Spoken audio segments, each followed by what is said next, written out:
Physics का ही continue करते हैं। चैप्टर चल रहा है अपना ग्रेविटेशन, उसके चल रहे हैं न्यूमेरिकल्स, वो भी एक्सरसाइज के। ऑनलाइन कौन कौन ज्वाइन हुआ है? वो तन्वी और दीदी है। ओके, फिजिक्स, ग्रेविटेशन, न्यूमेरिकल्स और वो भी एक्सरसाइज के। कल एक हुआ था, कितने हुए थे? एक हुआ। ओके, वो था नंबर 3 वाला, बराबर ना? अब उसके बाद कौन से नंबर पे आते हैं सीधा? 6 पे क्या है? What happens to the force between two objects if first the mass of one object is doubled, second the distance between the object is doubled and tripled, third the mass of objects are doubled. पर ये तो खाली reasoning वाला question हुआ ना, इसमें solve तो नहीं करना है। ऐसे रीजनिंग वाले तो बहुत है, पर चल कोई बात नहीं, तूने पढ़ लिया तो लिख देते।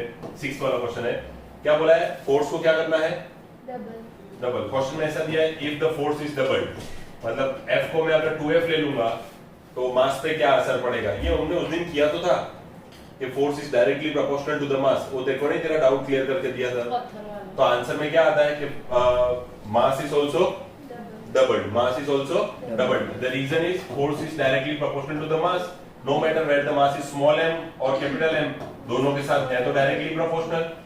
तो whenever the force will be doubled, the masses are also going to be doubled. तो उसका आंसर हम ऐसा लिख सकते हैं फर्स्ट वाले का कि क्या हो जाएगा masses को, अगर फोर्स को डबल कर दूं तो masses भी कितने हो जाएंगे? डबल। और The distance between the object is doubled and tripled. Distance अब थोड़ा दिक्कत वाला काम है। देखो यहाँ पे डिस्टेंस का होता है स्क्वायर, तो अगर डिस्टेंस को तुम डबल करोगे, फोर्स को डबल करोगे तो मास डबल हो जाएगा। क्या डबल हो जाएगा? मास डबल हो जाएगा। लेकिन सेकंड क्वेश्चन में ऐसा बोला है कि डिस्टेंस को डबल करना है, यानी डी को मैं 2d कर दूंगा, तो 2d का भी मैं स्क्वायर करने जाऊंगा तो 4 हो जाएगा। तो फिर उसके लिए हम क्या बोल सकते हो? 1/4। एक्चुअली 4 होता है पर वो 1/, में है इसलिए। तो फिर तुम्हारे मास कैसे हो जाएंगे? मास कैसे हो जाएंगे? 1/4 हो जाएंगे। पर इसी जगह पे अगर डिस्टेंस को ट्रिपल कर दिया तो 9 टाइम्स हो जाएंगे उसके, तो उसका मास कैसा हो जाएगा? 1/9। कैसा हो जाएगा? 1/9। तो खाली वैल्यू पुट करते जानी है। डी की जो वैल्यू है सपोज 3 है, तो 3 को डबल करना है आपको, तो आप 6 करके डाल दो। फिर इसी तरीके से ट्रिपल करना है, तो 3 × 3 × 3 ऐसा करके ट्रिपल करते जाओ, फिर उसका मास को चेक करो तो 1/9 हो जाएगा। कुछ और था इसमें? हाँ, और एक क्या है? Masses of both the objects are doubled. अगर मासेस दोनों के डबल कर दिए तो सिंपल है ना, इसका डबल कर दिया 2m, इसका भी डबल कर दिया 2m, तो ये कितना हो जाएगा? 4 टाइम्स। ये कितना हो जाएगा? 4 टाइम्स। तो if masses of both are doubled, ऐसे ही जैसे लिखा है बोथ आर डबल्ड, ऐसे ही खाली स्टेटमेंट ही, तो क्या फोर्स पूछा होगा ना? Then force 4 times. कितना हो जाता है वो? 4 टाइम्स। सिंपल लिखा है, पर ये रीजनिंग वाला है, रीजनिंग वाले के पीछे अपना टाइम नहीं बिगाड़ना है, तो बहुत है। सीधा न्यूमेरिकल्स पे चलते हैं। अब इसके बाद कौन सा है जो सम्स हो? 12 नंबर। क्या है question? Gravitational force on the surface of the moon is only 1/6 as strong as gravitational force on the earth. Okay, gravitational force कल भी आपको सिखाया था। ग्रेविटेशनल फोर्स को हम सिर्फ F बोलते हैं, पर we read it as gravitational force of moon is 1/6 the gravitational force on earth. ठीक है, ऐसा दिया। What is the weight in newtons of a 10 kg object on the moon and on the earth? 10 what is the weight in newtons? ये आपको पूछा है।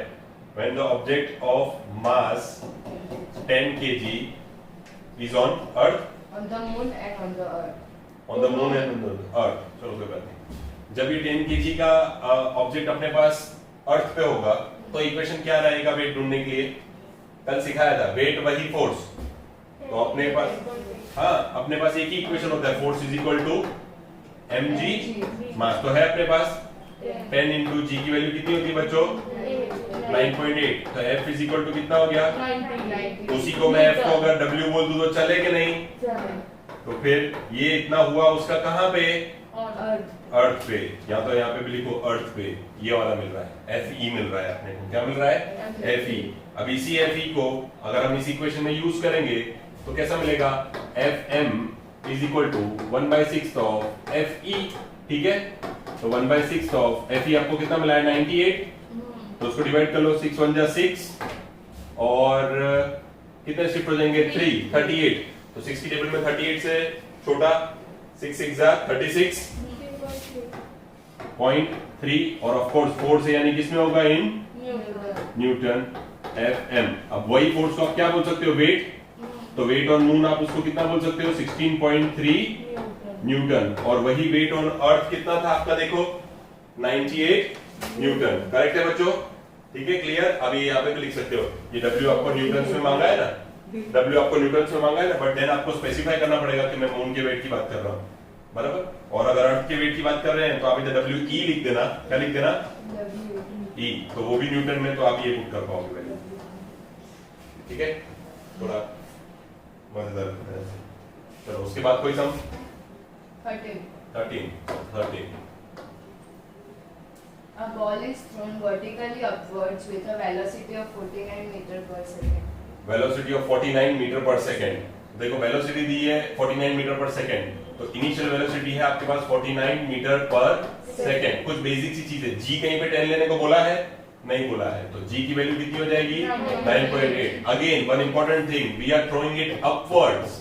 Upwards के लिए जी कैसा होता है, अपवर्ड्स के लिए जी होता है नेगेटिव, क्योंकि ग्रेविटेशनल फोर्स ऐसे खींचती है और हम ऐसे ऊपर फेंक रहे हैं, तो वो कैसा होगा नेगेटिव। तो इसकी वैल्यू हम जहां पे भी सम में यूज करेंगे वो क्या करेंगे नेगेटिव। और यहां से लेके आप किसी बॉल को ऊपर फेंक रहे हो तो एट अ पॉइंट जब उसकी फाइनल वेलोसिटी खत्म हो जाएगी फिर वो नीचे गिरना चालू होगा, फिर जी उस पे एक्ट करेगा, तो जहां वो रुक जाएगा वहां उसकी फाइनल वेलोसिटी कितनी हो जाती है 0।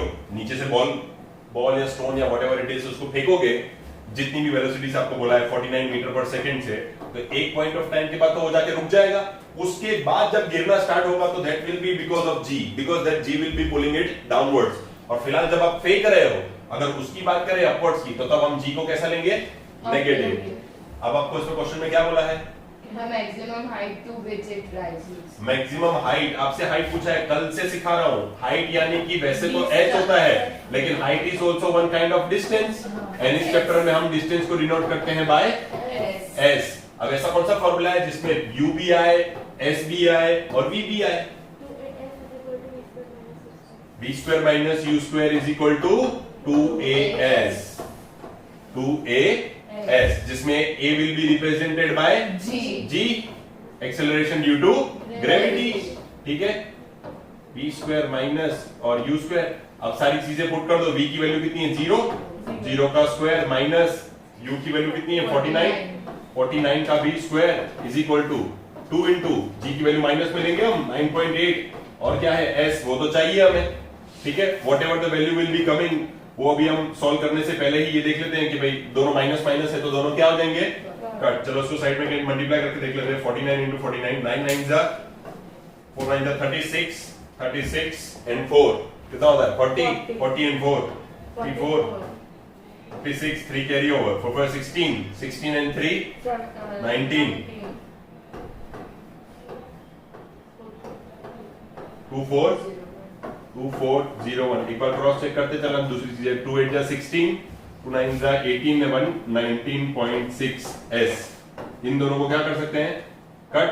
अभी ये मुझे s चाहिए तो ये मल्टीप्लाई वाला कहां आ जाएगा डिवाइड में, तो 2 4 0 1 पीछे एक और 0 लगा सकता हूं और नीचे कर देता हूं 196 इज इक्वल टू s। इसको थोड़ा सिंप्लीफाई कर देंगे हम, s इज इक्वल टू, थोड़ा कटिंग करते हैं इसको, हो जाएगा अच्छे से 24010 अपॉन 196। 2 की टेबल से करते हैं, 2 9 जा 18, 2 8 जा 16, 2 1 जा 2 जा 0 5, बराबर है, बराबर है ना,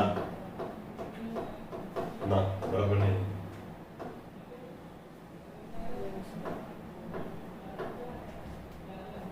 नहीं है बराबर, सर 0 हाँ तो ही बराबर आएगा। देखो ये गलतियां हो जाती है, लास्ट डिजिट है तो जनरली गलतियां होनी लाजमी है, फटाफट फटाफट में जल्दी से गलती हो जाती है। देखो 2 0 बनते हैं बीच में, वो गड़बड़ नहीं कर देना, बस अब इतना हो गया। अब हमें उसको करना पड़ेगा डिवाइड। क्या करना है हमें उसे डिवाइड, कहीं साइड में कर देते हैं। 12005 डिवाइडेड बाय 98, 98 टू ही कर लेंगे तो भी कितना हो जाएगा, 2 8 जा 16, 2 9 जा 18 and 1 19। हाँ? 196 होता है तो 98 2 जा 196। अब 196 120 में से जाएगा, नो ऑफ कोर्स नॉट, मैंने 200 समझ दिया उसको। हम इसमें यहाँ पे क्या यूज करेंगे, 1 से यूज कर लें। 98 1 जा 98, 99 and 100, तो दो वैल्यू वो और 20 वैल्यू ये 22। अब एक जीरो नीचे आ जाएगा। अब देखते हैं, हाँ मैंने ये कंसीडर की थी। अब 98 3 से तो ऑफ कोर्स है बड़ा हो जाएगा। 3 8 24, 4 9 36 and 2 38, ऑफ कोर्स बड़ा हो गया। 98 2 जा 196, 4 से 200 हो जाएगा और 20 भी है 24। फिर पीछे आएगा एक और जीरो नहीं है बच्चों, तो वो तो पहले यूज नहीं पहले यूज हो गया ना यार। तो दूसरे ने हाँ हाँ कर ऐसे और एक तो आसान अगेन क्या आएगा, 2 जा 196, करते हैं इसको माइनस, ये 15 हो जाएगा तो 6 and 6 होते हैं 12 और ये भी 13 हो जाएगा 4 49। एक बार आंसर क्रॉस चेक करते चलना। हाँ आंसर समथिंग 122 पॉइंट नहीं है। 0.5 चलो देख लेते एक बार। 98 5 जा कितना होता है, 5 8 जा 40, 5 9 जा 45, 45 प्लस 4 49, 490 एग्जैक्टली आ गया। ये 490, तो आवर आंसर इज 122.5। तो ये S जब मैंने 12005 को डिवाइड किया 98 से तो give me S is equal to 122.5। Again S is nothing but height, तो it should be in metre. इस क्वेश्चन में कुछ और मांगा है। The total time it takes to return to the surface of the earth. मतलब time t भी चाहिए ऐसा ना। टाइम t कितना आएगा, कैसे आएगा, ये कैलकुलेशन की जरूरत है कि खुद कर लोगे? इनको रखूं या हटा दूं? तो मैं यहाँ पे टाइम t को सॉल्व कर दूं क्या? जिसकी प्रॉब्लम नहीं है वो यहाँ रखा है मैंने। हाँ अब ऐसा इक्वेशन बताओ जिसमें अगेन t आता हो, v आता हो, u आता हो, s आता हो, कुछ भी ले सकते हो। तो उसमें जी है v is equal to u plus 80, equation 1 u plus 80 ना, v is equal to 80 कैसे, v is equal to u plus 80, equation number 1 सबसे बेसिक वाला। v की वैल्यू कितनी है अपने पास, u की 49 प्लस a की वही जो g की होती है माइनस 9 पॉइंट, ये क्या लिखा है g 9 पॉइंट g t। अब ये 49 तरफ से जाएगा तो of course it is also going to be minus, सामने माइनस 9.8 g यानी कि t, इसको दोनों को कट, माइनस माइनस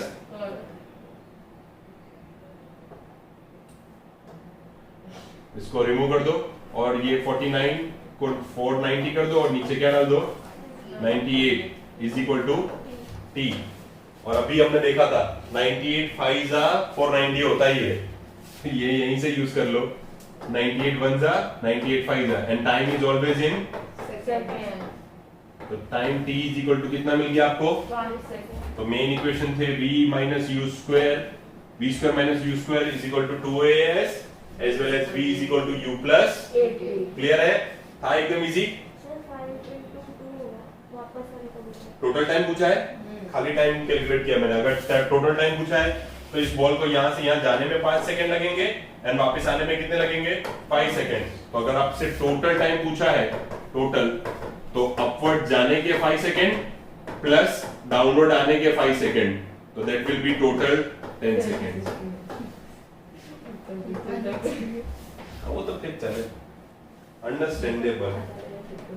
चल उसके बाद सम नंबर मतलब क्वेश्चन नंबर 14 क्या कहता है, A stone is released from the top of a tower of height 19.6 meter. Height 19.6 meter. 19 0.6. 19 ना हाँ। 19.6 मीटर के हाइट वाले टावर से एक बॉल को या किसी चीज को रिलीज कर दिया। Calculate its final velocity just before touching the ground. Final velocity यानी कि हमें ढूंढनी है v, बराबर, और gb के लिए कुछ कंडीशंस, टर्म्स एंड कंडीशंस। अब इसमें एक नॉर्मल सा कॉमन क्वेश्चन सबके लिए, इसमें कोई वेलोसिटी जीरो है? हाँ, ऊपर जब फेंकेंगे u अपने लिए क्या है? जीरो। जब तक फेंका नहीं है तब तक वो क्या है? जीरो।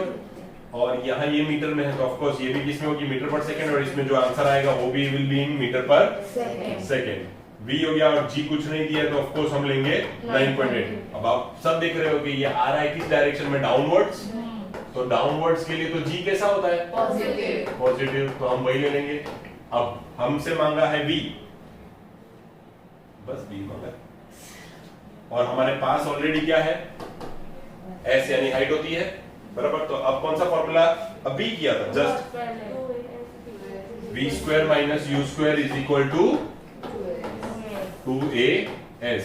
v स्क्वायर तो हमें ढूंढना है, u स्क्वायर की तो वैल्यू आप जानते हैं 2, a के बदले आप यूज करेंगे g, लेकिन आप पॉजिटिव वाला, और हाइट कितनी है अपने पास? ठीक है, होप सो ठीक ही है। 2 8 जा 16, 2 9 जा 18, 19.6 एज ऑलवेज, बहुत बार किया हमने, इनटू 19.6। स्मार्ट वर्क दिख गया ना? अब इसको हम ऐसा समझ सकते हैं कि नहीं? तो फिर v की वैल्यू कितनी हो गई? 19.6 मीटर पर। कुछ और मांगा है तो बस हम खत्म हो गया। क्लियर? चेक कर लिया तो बस हो गया। गंदा नहीं चला नहीं। पपलू सर में खाली वो चीज याद रखना, चालू नहीं हो रहा, बराबर? नहीं तो ऐसा मिलेगा नहीं कि तुम रूट ढूंढ रहे होगे, वो 196 के बाद तुम रूट ही ढूंढते रह जाओगे। चलो अभी नंबर 14 के बाद 15 क्या है question? A stone is thrown vertically upward with an initial velocity of 40 meter per second. नीचे से ऊपर की तरफ फेंका गया एक पत्थर और उसकी इनिशियल वेलोसिटी कितनी दी है? 40 meter per second. 40 मीटर पर सेकंड, यानी u मिल गया आपको। Reading g is equal to 10 meter per second square. मतलब ये कैलकुलेशन अच्छा खासा जाएगा, इसीलिए इन लोगों ने हम पे थोड़ी दया खाई है। Find the maximum height reached by the stone. Maximum height, again height is nothing but distance, तो हम s बोलेंगे। ये ढूंढना है नीचे से ऊपर में, नीचे से ऊपर फेंक रहे थे ना, ऐसे नहीं, नीचे से ऊपर फेंक रहे थे तो हम g को भी कैसा लेंगे? नेगेटिव लेंगे। वो मैं आपको लिखवा देता हूँ। यहाँ से इस पत्थर को यहाँ फेंकना है तो we are talking about upward movement. Upward movement के लिए तुम बोल g को तुमने बोले 10 दे दिया, पर हम लेंगे तो नेगेटिव ना, बराबर। और ढूंढनी है हमें s हाइट, यानी ये चाहिए, ये चाहिए v इज इक्वल टू, क्योंकि ऊपर जाके 1 सेकंड के बाद तो वो रुक ही जाने वाला है, तो फाइनल वेलोसिटी आपकी कितनी हो गई? 0 मीटर पर सेकंड। कौन सा इक्वेशन आएगा? कौन सा आएगा जो अभी यूज कर रहे हैं? कब से एक तो यूज कर रहे हैं। किसी किसी को इसको 2as से लिखना स्टार्ट करना ऐसी आदत होती है, तो it's totally fine. 0 square minus 40 का square is equal to 2 into a के बदले g, और वो भी माइनस में, और वो भी 10। s तो चाहिए हमें, बड़ा जल्दी आ जाएगा, क्या डरा रहे थे खाली खाली। 4 4 जा 16, एक 0 का स्क्वायर 2 0, यही होता है ना। Minus 20 into s, minus minus cut, 0 0 भी 2 नीचे आ जाएगा, 160 upon 2 is equal to s is equal to 80। Again distance या हाइट जो बोल लो, किसमें होता है? मीटर्स में। क्वेश्चन अच्छे से एक बार पढ़ लेना, टोटल बोटल तो नहीं मांगा है ना। दूसरा कुछ मांगा है, what is the net displacement and the total distance covered by the stone. अरे वाह बच्चों, इस सब को आयन पे टिक कर दो। ये एक अच्छी सी चीज इसने पूछ ली, इस सब में एक बढ़िया सी चीज है। आपको देख कैसा लग रहा होगा? सर ये तो सब बहुत इजी था, इसमें तो क्या ही इतना मजेदार है। इसमें जो उसने पूछा वो मजेदार है। देखो उसने आपसे दोनों चीजें पूछ ली कि डिस्प्लेसमेंट भी बता दो और साथ ही साथ बोला डिस्टेंस भी बता दो। हमने जब इस चैप्टर की पहली बार पढ़ाई की थी तब I told you what is the difference between distance and displacement. Difference इसमें भी बहुत बार लिखा है, one can be zero, one can not be zero. पर सबसे पहले याद हो तो यही खड़ा रह के मैंने आपको एक एग्जांपल दिया था। एक पत्थर या तो एक वुडन ब्लॉक को लेके हम अगर यहाँ से ऐसे इधर आते हैं तो this can be called as the distance of 10 metre. फिर से दोबारा अगर ऐसे से लेके जाते हैं तो 10 + 10 we can call it as the distance of 20 metre. पर डिस्प्लेसमेंट की बात करो तो बेटा तुम जहां से चले थे दोबारा वहीं आ गए, तो योर डिस्प्लेसमेंट इज बड़ा वाला अंडा दैट इज 0। तो अगर इस पत्थर की भी हम नेट डिस्प्लेसमेंट की बात करें तो कोई फर्क नहीं पड़ता कितनी स्पीड से ऊपर गया, कितनी स्पीड से नीचे आया, कुछ मैटर नहीं करता, अल्टीमेटली जहां से गया वहां आया ना। तो नेट डिस्प्लेसमेंट इज 0। यहाँ पे हम बोल सकते हैं नेट डिस्प्लेसमेंट जितना गया उतना आया। तो उसको आप स्टेटमेंट में लिखना चाहो तो आप ऐसा लिख सकते हो, the stone thrown upward travels the same distance, बटा आवाज नहीं, same distance back in opposite direction, तो net displacement becomes, therefore net displacement उसका क्या हो जाता है, 0। क्या बन जाता है, ठीक है। अब डिस्टेंस की बात करें, अब भी पता है 10 मीटर ऐसे जाऊं 10 मीटर वापस आऊं तो नेट डिस्प्लेसमेंट कितना हो जाता है, 20। तो ये s डिस्टेंस यानी कि हाइट पहले 80 टाइम्स अप गया 80 मीटर और फिर से 80 मीटर नीचे भी आया, तो फिर 80 मीटर अप गया 80 मीटर नीचे आया। तो जिस टाइम में जैसे किया था मैंने, जस्ट साइड में लिख दिया था एंड यू ऑल लाफ्ड, बस वही वाली बात है। डिस्टेंस के लिए भी s की बात करें तो 80 है, कितना है 80, कर्सिव में भी इसको दिक्कत है 80। और अगर टोटल डिस्टेंस की बात करें, खाली डिस्टेंस था वो, टोटल डिस्टेंस की बात करें तो 80 ऐसे जाने के लिए प्लस 80 दोबारा आने के लिए, तो टोटल डिस्टेंस बिकम्स 160। ये टोटल वाला है कैपिटल एस, वो स्मॉल एस, वो तो स्टाइल है जो फिर ना हो तो डाल देंगे उसमें। डन। अभी और कोई है? हाँ तो बता दो। 16 लाइन में Calculate the force of gravitation between the Earth and the Sun, given that the mass of the Earth is equal to 6 into 10 to the power 24. 6 into 10 kg. And of the Sun, 2 into 10 raised to 20, 30. So 20, 23, 30. 23. The average distance between the two is 1.5 into 10 raised to 11 meter.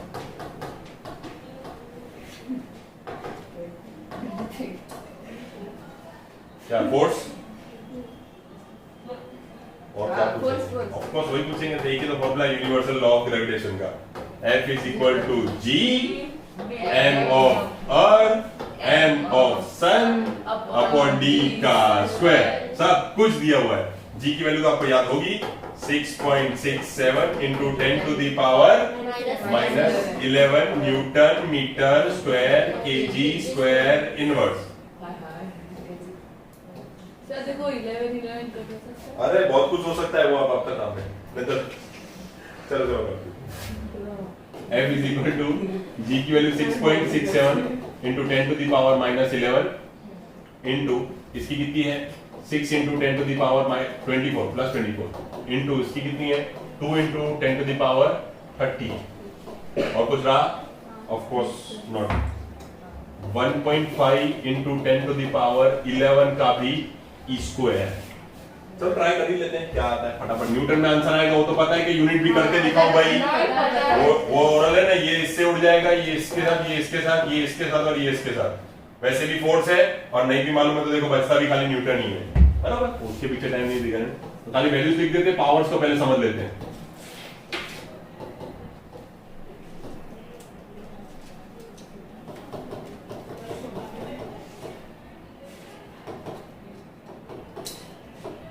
ये हो जाएगा -11 plus 24 plus 30 और वैसे तो ये यहाँ पे है 10 to the power 22, बराबर। अब फटाफट एक चीज देखो मैं क्या बोल रहा हूँ, इसके 100 नीचे आएगा, इसका 10 10 करके 100 आएगा, तो सबकी पॉइंट निकाल दो।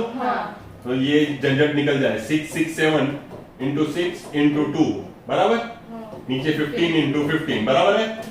अब इसकी वैल्यू कैलकुलेट कर लेते हैं। अगर इसमें से 1 चला जाएगा तो 3, तो 1 चला जाएगा तो 1, तो 1 3 13 प्लस 30 कितना हो जाएगा 43। 43 में से 22 निकाल देना है, 43 में से आपको 22 निकाल देना है, तो 21 into 10 to the power 21. into 10 to the power 21, बराबर। ऑलमोस्ट कैलकुलेशन आपकी एकदम सिंपल सामने आ गई है। अब इतना कर दो तो अच्छा है। 3 से क्या होगा? हाँ, 6 3 5 are 15 और 3 2 are 6, बराबर। और तो कुछ रहा नहीं, ये 3 के टेबल में नहीं आएगा, कुछ भी नहीं होगा अब, मोस्टली नहीं, कुछ भी नहीं होगा। बस ना कर देना पड़ेगा मल्टीप्लाई, बच्चों करके डिवाइड कर देना।